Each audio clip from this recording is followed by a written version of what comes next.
Okay, so we're starting with the basics first. So, the first thing that we're going to start with is what is a term basically? A term is a single part in an algebraic expression. Like what? 5x, 7, 3y squared. So, if I were to write an expression or an equation right here, what is this? Is it an expression or is it an equation? Abdul? It's an equation. Fazal, is it an equation? No, it's not. It's an expression because it does not have any equal sign in it. Right, Abdul? Yeah. So basically, an expression is the combination of terms and we combine them with uh, the signs like plus or minus. So basically, if you have got just terms combined together with the help of addition or subtraction, you call them expression. And when you have got these terms combined together with the same signs plus and minus, plus or minus, with an addition of equal sign in it, that makes it an equation. So this is an equation. If we don't have an equal sign, we have just got the terms combined together. That is an expression. Now let's discuss what a term is actually. Term is basically, it could be a constant. Constant are just single numbers like 3, 7, 5. These are the constants. It could be a variable. What is a variable? Variable could be any alphabet that you're using to represent a quantity. So x is a variable, y, a, b.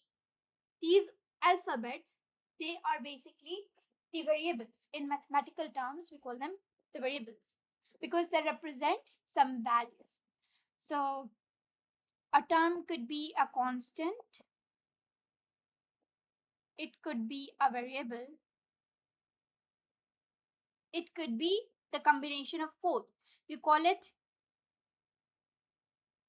like 3x, 2y, 7a. It could be like this. It basically, it's a combination of both number and the variable. And the number that is written next to the variable, we call it coefficient. I'm just telling you the terms. What are they called? You can't call them the number, you cannot call them a constant. This one right here. This is coefficient.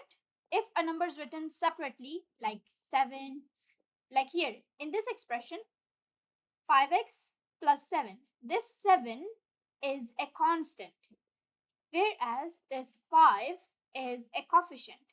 Are you both understanding what I'm trying to say? Yeah. Okay. Now, we have learned what constant is, what variable is, and what coefficient is. Now, term is basically a single value. It could be a constant, like a single number. It could be a variable, like this, or it could be a combination of both, like this. Or even, it doesn't matter if you have got an exponent with a variable, like this. 3x squared is also one single term. Now, if we were to see um, how many terms are there in an equation or in an expression, let's see. So this is an expression 4x plus 6. So Fazil, can you tell me how many terms are there in this expression? There's one term. There are two terms. Which two terms are there? 4x plus 6. So 4x and 6. Yeah, 4x is a term, 6 is a term. Now Abdul, can you tell me how many terms are there in this expression?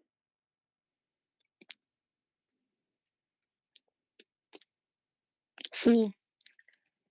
It goes like this: 3x squared plus 2x minus 5. Um, This is yeah, there's 4 times. there are Oh, three terms. 3. Yeah. 3x squared is a term, 2x is a term, and 5 is a term. There are three terms here. Okay, what about this one? 7y minus 3. How many terms are there, Fazil?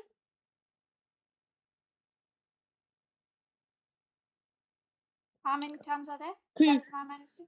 Yes, there are two terms. 7y is a term and 3 is a term. Okay, now how about this one? Abdul, how many terms are there in this equation? Um,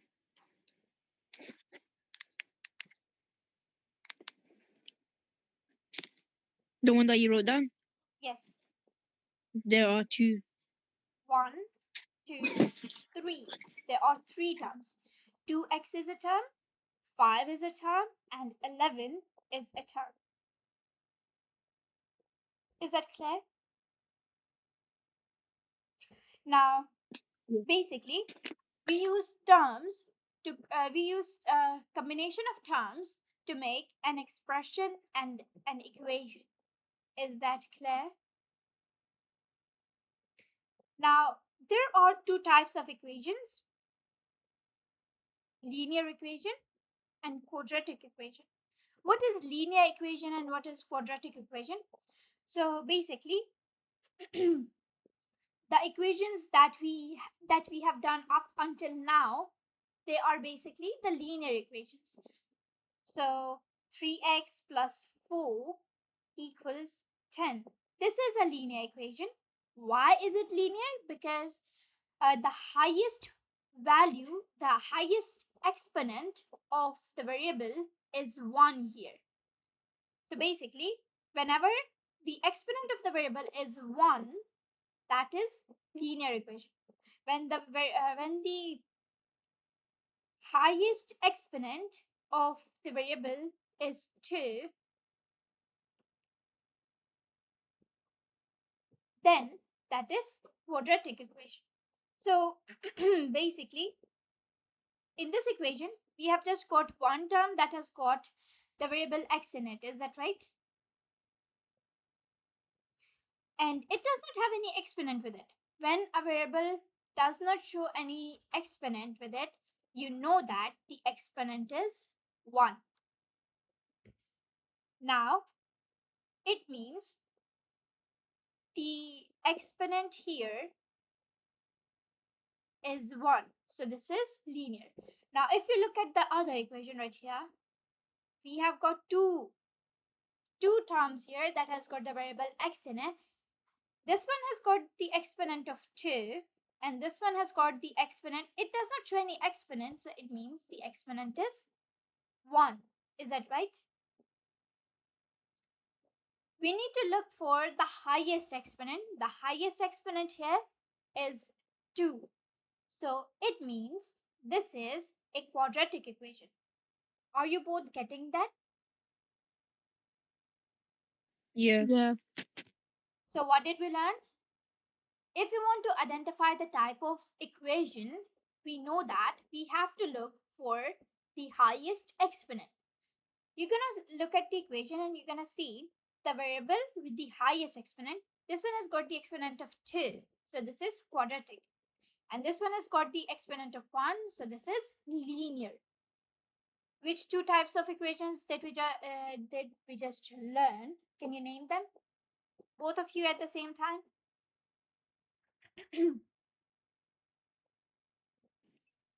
We did linear and Quadratic. Linear and linear and yeah. Okay. So you know how to work out linear equations. Linear equation, you have got just 1 as your exponent of your variable, it means you are going to get one value for the variable. You have got the exponent of 1, so one value for the exponent. Here you have got the exponent of 2. It means that you are going to get two values of the variable x.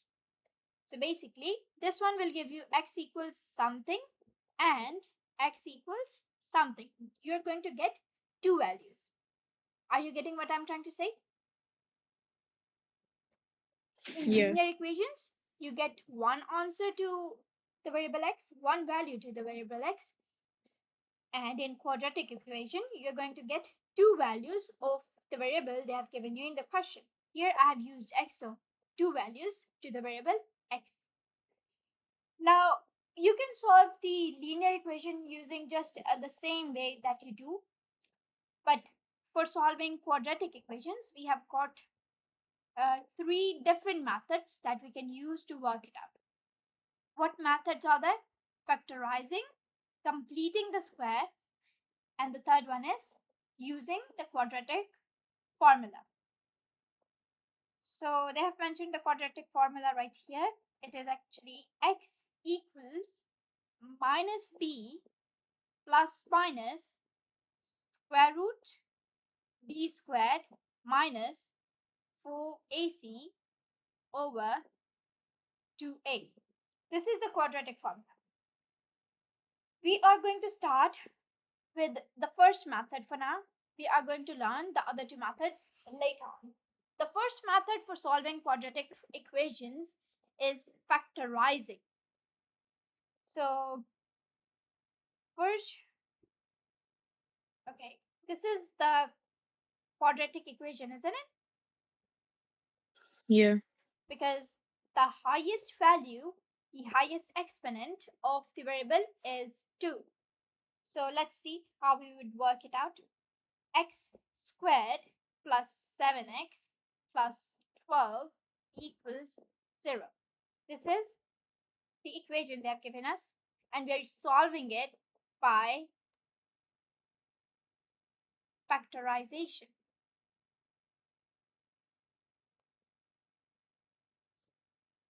Okay, so in factorization, what do we have to do? We will have to break this 7x into two parts. Okay, so we're solving it by factorization, and what do we have to do? You have to break this 7 into two parts. And how are we going to break it? There are the steps that you need to follow. You need to make factors of 12. The constant tells you what factors you need to make. You need to make factors of 12. And then what do we have to do with the factors? We need to make sure that by adding the factors, you get 7. Why adding and why not take away? Because the sign that you have with your constant is a plus sign. It means you need to make factors of 12. By adding them, you must get 7. Now let's see how we do that. So I'm going to make the factors of 12. 1 times 12 is 12. Is that right? Now we're going to see by adding them, are we getting a 12? 1 plus 12 makes 13. We didn't get a 12, so it cannot be the right factor. Now let's try another factor. 2 times 6 makes 12, right? So we got 2 and we got 6. And by adding them, are we getting a 7? No, we're not getting a 7. So it means you need to still try another combination. So 3 times 4 makes 12. By adding them, are we getting 7? 3 plus 4 makes 7. Yes, we are getting a 7. So basically, you can see that I started with 1 and then 2 and then 3. You have to do that step by step so that you don't miss any factor. So here I have tried 3 combinations and the third one is matching the criteria. We got the factors of 12 and by addition we are getting a 7. So it means we need to break 7x into this 3 and 4. Now let's see. So everything else remains same. This x square and this 12 remain same. We are just dividing this 7x into 2 parts, 3x and 4x, since we're using this. So now these are the factors that we got. When we're factorizing, we need to take the things that are common and we write them outside. Like if you were factorizing a linear equation like 3x squared plus 9, what would you do? You would see what's common here. The variable is not common, but the times table is common. Which times table? 3 is common. So you take 3 common and then you see what's left here. In the first term, x squared is left, and then in the second term, 3 is left. So this is what you would have gotten if you were factorizing a linear, or if you were factorizing a simple expression.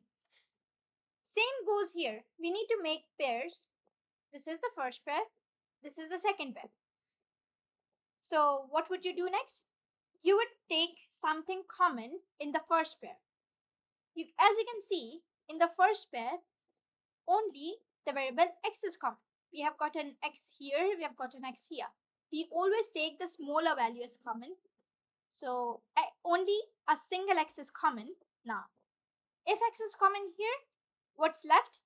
In the first term, since you have taken x away, only one x is left over.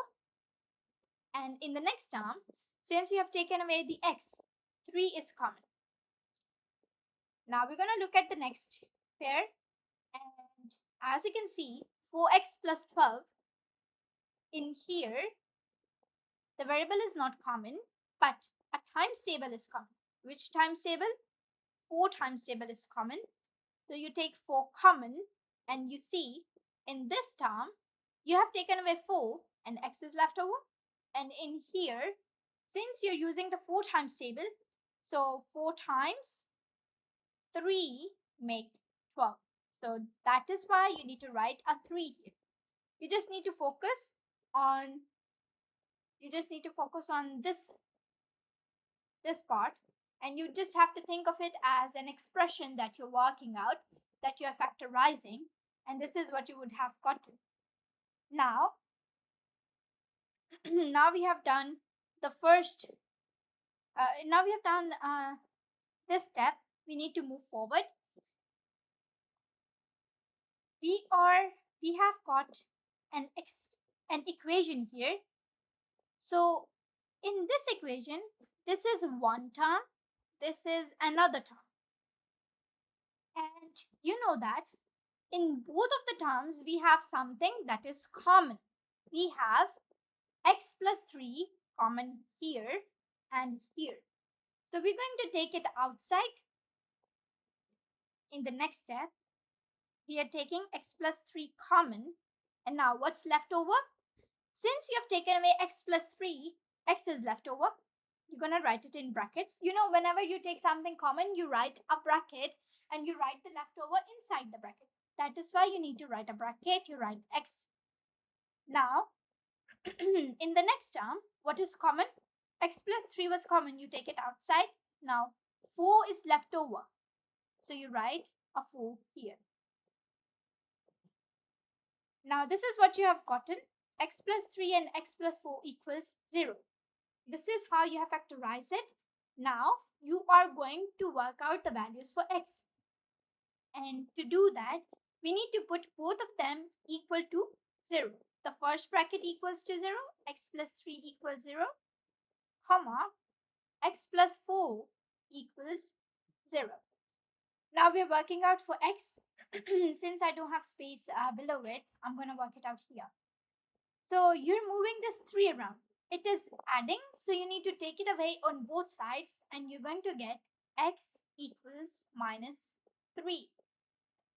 You got the first value of x? Now, in here, x plus 4 equals 0.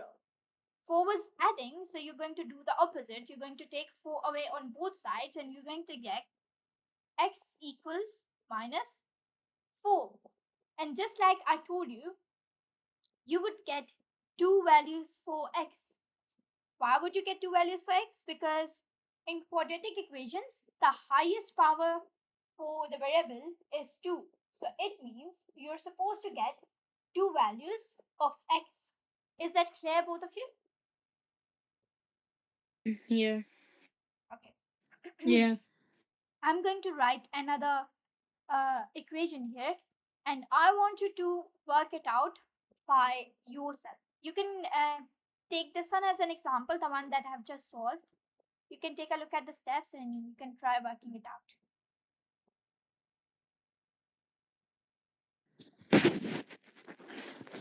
X squared plus 9x plus 20 equals 0. Now you need to work out this one by yourself.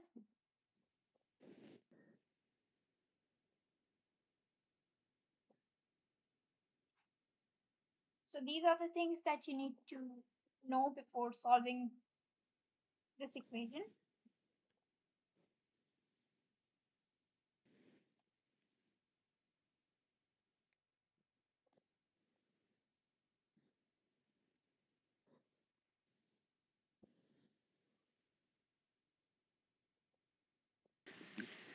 So basically, for factorizing this quadratic equation, we have to first look at a constant, 20.